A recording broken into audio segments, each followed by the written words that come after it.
A call came on a Tuesday afternoon when I was sitting alone, reviewing my spending ledger. The phone screen lit up with the name Mark. My heart skipped a beat. My son rarely called, except when he needed money. "Mom," his voice came through, a little rushed as usual. "How are you? We're planning for Thanksgiving, and we'd really love for you to fly out and join us." I was stunned. An invitation. A real invitation, not a call asking for a favor. Before I could answer, I heard Sarah, his wife, nearby. "Give me the phone," she said. Then Sarah's clear voice came on, unexpectedly sweet. "Mom, it's me. You have to come. You know, this year I finally found your family's famous pumpkin pie recipe. Come taste it and teach me more." It was a simple sentence, but it went straight to the softest part of my heart. That pumpkin pie recipe. It wasn't just a recipe. It was the last memento my husband, David, had written down for me before he passed away. He always said that the flavor of that pie was the flavor of our family. For all these years, I had always hoped to find someone to pass it on to keep his memory alive. And now, Sarah had asked. "Oh, really, dear?" I asked, my voice trembling with emotion. "I will definitely be there." After I hung up, a thrill I hadn't felt in years surged through me. This wasn't just a trip. This was a promise. A promise of connection. A promise of legacy. I didn't hesitate for a second. I went online myself, using my savings to book a first-class plane ticket. I went shopping for the kids, buying them the most expensive toys. I even carefully packed my old, worn apron into my suitcase. The apron I had worn when I first baked for David. I wanted to pass it on to Sarah. Throughout the week of preparation, I felt young again. My usual loneliness seemed to melt away. I was ready for a proper Thanksgiving. A family Thanksgiving. The plane landed smoothly at the airport. I was one of the first people to step out of the gate, my heart full of excitement, my eyes constantly searching for familiar faces. The airport was crowded and noisy. All around were the warm reunions of families on a holiday. Hugs, smiles, and cheerful calls. But amidst the crowd, there was no Mark, no Sarah, and no kids. I pulled my suitcase to the designated waiting area, telling myself I had arrived earlier than expected. I patiently sat down on a cold metal chair. 15 minutes, 30 minutes, an hour. They must be stuck in traffic, I reassured myself. Holiday traffic is always bad. Or maybe Sarah was busy with the turkey in the oven and couldn't leave. I tried to conjure up the most logical scenarios to ward off the creeping sense of unease. When the clock showed nearly 2 hours after landing, I couldn't wait any longer. I pulled out my phone and called Mark. It rang for a long time. Then it went to voicemail. I hung up, my heart starting to beat a little faster. I called Sarah. Same result. I composed a short message. "I've arrived at the airport. Where are you?" I stared at the screen. A few seconds later, 2 blue check marks appeared under the message. "Read." But there was no reply. I sat motionless, looking at those 2 blue check marks. They had seen my message. They knew I was here, alone, in a strange airport. But they had chosen to be silent. That silence was more terrifying than any explanation. It wasn't busyness.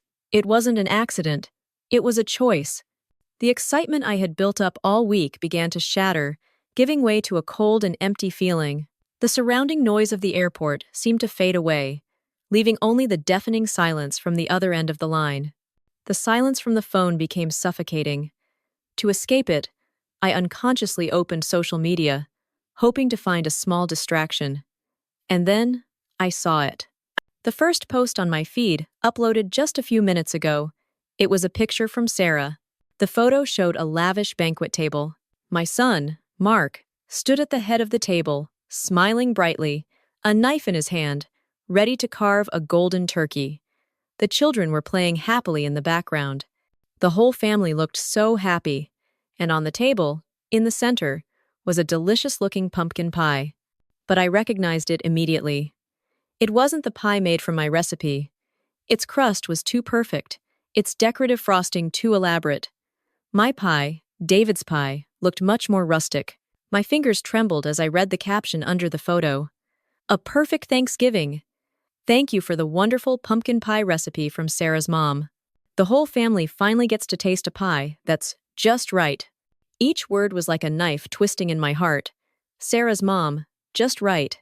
I was stunned, staring at the screen. They weren't stuck in traffic. They weren't busy. They were celebrating. They were having a perfect Thanksgiving without me. They hadn't just forgotten me. They had replaced me. That sweet invitation to teach me how to bake was just a clumsy lie, an excuse for me to fly here. To fly here to sit alone in an airport while they celebrated another recipe, another mother. This was no longer a matter of being forgotten due to busyness. This was a deliberate humiliation. Every illusion, every hope I had nurtured, shattered in that moment. The old, worn apron in my suitcase suddenly felt ridiculous. The cold, empty feeling from before was quickly replaced by something else. A hard, clear realization. The pain was still there, but it no longer paralyzed me. It had transformed into a cold determination. I didn't cry. My tears seemed to have frozen along with my heart. I calmly stood up, pulled my suitcase behind me, and quietly walked out of the airport. I didn't call a taxi.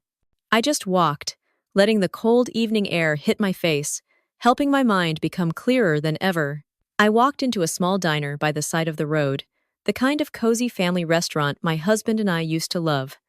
The smell of turkey and spices filled the air. I chose a table in a corner and placed my suitcase beside it. "A full Thanksgiving turkey dinner," I said to the waitress. When the plate of food was served, I began to eat slowly, methodically. I didn't think about sadness. I didn't think about betrayal. Instead, I thought about numbers. With 30 years of experience, as a treasurer for a large company, my mind automatically switched to settlement mode. I began to calculate. The down payment for their house. The private school tuition for the kids that I had paid for the past 5 years. Their anniversary trip to Europe. The times they had sudden difficulties and needed my help. Each number, each expense appeared vividly in my mind, accurate to the last penny. I had given so much, not just money, but also time and affection. In return, I received an empty chair at an airport and public humiliation. I finished the last piece of pumpkin pie. It wasn't as good as my pie. As I placed the money on the table, a decision was made. Clear and final. There would be no more unconditional support. There would be no more silent sacrifices. It was time to audit my assets. Not just my financial assets, but also my emotional assets. It was time to close the books. After dinner, I didn't go back to the airport. The flight home could wait. There was something I needed to do right here in this city. I went to a nearby hotel and booked a room for one night. Sitting in the anonymous hotel room, I opened my phone's contact list, scrolled past familiar names, and stopped at one I hadn't contacted in a long time. Ben. Ben was Sarah's younger brother, a young, intelligent lawyer, and the only person in that family I felt a bit of goodwill toward. I remember during those rare family gatherings, while Sarah and her mother always acted with a fake sweetness, Ben would often seek me out, asking me questions sincerely. Once, after witnessing Sarah disrespectfully interrupt me, he pulled me aside and said quietly, "I'm sorry about my sister, Aunt Clara. Sometimes she can be a bit much." A simple sentence, but it showed he had a moral compass that his sister lacked. I dialed his number. It rang twice, and he picked up. "Aunt Clara?" His voice sounded surprised. "What's wrong? Are you in town?" "Yes, Ben," I said, my voice calm and direct, without any drama. "I'm at the Marriott Hotel near the airport. I need a lawyer." There was a pause on the other end of the line. "A lawyer? Are you okay?" "I'm perfectly fine," I replied, my voice sharp. "But there are some financial matters that need to be resolved. Ben, I know this might be an awkward request, but I need someone I can trust. But more importantly," I paused for a moment, then continued, emphasizing each word, "I need someone who will stand on the side of the truth, no matter who that truth involves." Another pause. I could picture him wrestling with the decision. But then, his voice came through, firm and clear. "I understand. 9 a.m. tomorrow, at the hotel lobby, Aunt. We'll talk." When I hung up, I felt a glimmer of hope. I was no longer alone in this fight. I had an ally, Someone who not only had legal knowledge, but also inside information. Someone who knew his sister's true character. The next morning, as I was getting ready to meet Ben in the hotel lobby, my phone vibrated. It was a message from Mark. After more than 12 hours of silence, he finally spoke. "Mom, so sorry. We were so busy last night we forgot. Everything was just chaotic. Please come over. We're waiting." Forgot. A clumsy and lazy lie. They hadn't forgotten. The photo on social media was proof. They just thought a simple apology would be enough to soothe me, to make everything go back to the way it was, to keep the money flowing. I stared at the message, feeling no anger, just a cold emptiness. I didn't reply. I deleted the message, put my phone in my pocket, and walked down to the lobby. Ben was already there, holding a briefcase. "Hello, Aunt," Ben said, his eyes a little uneasy.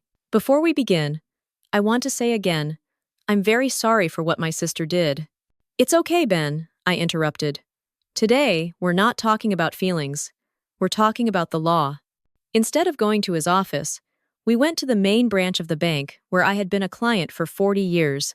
Here, I not only requested to stop all automatic monthly transfers to Mark, I requested something much bigger. With Ben's help, I asked to meet with a senior manager and presented the necessary documents. Ben explained the situation to the manager, while I sat in silence. The truth was, many years ago, my husband, David, a very cautious man, had established a huge family trust, and he had designated me as the sole trustee and manager. Mark and Sarah had no idea about the existence of this trust. They always thought I was just living off my small savings, that I was a generous but financially naive old lady. They didn't know that all the money I gave them, the down payment for the house, the school tuition, the trip was actually a very small fraction of the trust's annual profits. Today, I was not just cutting off that source of income. I want to change the primary beneficiary of the trust in case of my death, I told the manager, my voice unwavering. Ben had all the legal documents ready. I signed. Each stroke of the pen was firm. The game had been raised to a new level. This was no longer about cutting off a few monthly allowances. This was about an entire fortune that they had just lost, even though they didn't know it existed. That same afternoon, after leaving the bank, Ben and I sat in his office. I gave him my next instructions. A few hours later, an email was sent from Ben's law firm address. Recipient: Mark and Sarah. The email was written in cold, precise legal language. It announced that, effective immediately, all unofficial financial support from Mrs. Clara Reynolds would be terminated. But that wasn't all. The last paragraph of the email was the real blow. Ben, acting as my legal representative, requested them to provide detailed statements of all shared accounts over the past 5 years to conduct a review of family investments. I imagined them reading this email, their confusion, their anger, and most of all, their panic. Not only was their source of money cut off, they were also being asked to account for it. They wouldn't understand why their seemingly gentle old mother was suddenly acting so decisively and methodically. And the biggest shock for Sarah, perhaps, was when she saw the sender's name, her own brother. Just as I predicted, they couldn't sit still. 2 days later, a rented car screeched to a halt in front of my house. Mark and Sarah got out, their faces devoid of the fake sweetness from their previous calls. They stormed into the house, not even bothering to greet me. "What the hell are you doing, Mom?" Mark yelled, waving his phone with Ben's email. "A lawyer? Why did you hire a lawyer?" Sarah was even angrier. "And why Ben? Are you deliberately trying to humiliate our family?" I sat calmly in my armchair, holding a cup of tea, completely undisturbed by their fury. "I'm just tidying up my ledger," I said, my voice even. "Over the years, you two have spent a lot of my money.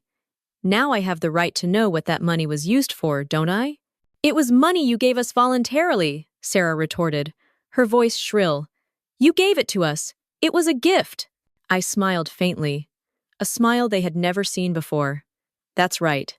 And now, I'm voluntarily choosing not to give anymore." I placed my teacup on the table. "Oh, and since you're already here, I also want to show you this." I reached for the tablet on the coffee table, opened a pre-prepared video, and turned the screen towards them. Mark and Sarah frowned, probably thinking I was going to show them that embarrassing Thanksgiving photo. But no, the video appeared, eerily familiar. It was footage from the security camera right outside my gate, recorded just 1 week ago, on the day they came to discuss Thanksgiving. The video showed them smiling and saying goodbye to me at the door. But after I closed the door, they didn't get into the car right away. They stood outside the gate, thinking they were at a safe distance. On the screen, I saw Sarah turn to Mark, her sweet expression gone, replaced by impatience. Her voice, clearly picked up by the camera's microphone, echoed in the silent room. "Hurry up! Once you get her signature on the power of attorney, we're done.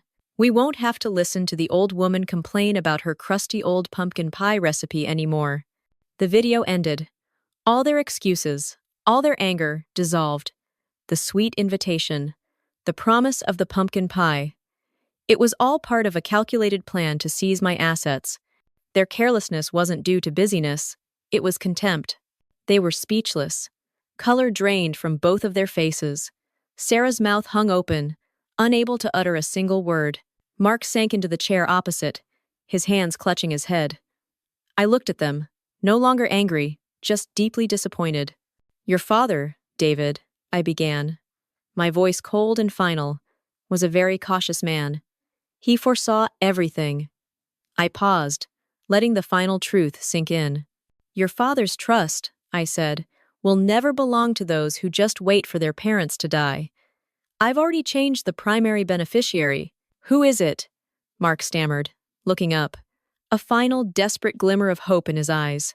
I looked him straight in the eyes and extinguished that glimmer of hope without a single ounce of pity. "Someone who knows how to cherish the value of family. And that's not you." I didn't say who it was. I would let them live the rest of their lives in torment and speculation, to wonder about the fortune they had thrown away with their own hands. The confrontation was over. I had won. But it was a victory without joy. Christmas came, bringing with it a blanket of white snow that covered my small garden. But the atmosphere inside the house was warmer than ever. The house was decorated beautifully, not with expensive items, but with laughter and lively conversation. The long dining table in the living room, which had once been set for just 3 people in a state of hopeless waiting, was now packed. Ben and his wife and children were here. His kids were chattering happily, showing off their Christmas presents. My close friends, who had been by my side during the years of my loneliness, were also present. We raised our glasses together, sharing the dishes I had prepared myself. And of course, there was a pumpkin pie, made from David's exact recipe. I sat in the seat of honor, the position my husband always reserved for me, and smiled. A real smile, from the heart. I looked around my table, a table built not on obligation, but on true love and appreciation. Opposite me, right next to my seat, a chair was placed with solemnity. On it was no plate of food, only a single white rose placed neatly. That was David's chair, my husband's. But on this night, it carried another meaning. It was a symbol of the chair that Mark and Sarah had abandoned on their own, the chair at the family table they had scorned. I once flew a long distance for a chair that didn't exist at their table. Now, I had created a table of my own, where every chair was filled with love and appreciation, and that empty chair would forever be a reminder, for me and for everyone. That family is a choice that is nurtured every day, not a right that can be demanded. And sometimes, the hardest choice is the choice to let go.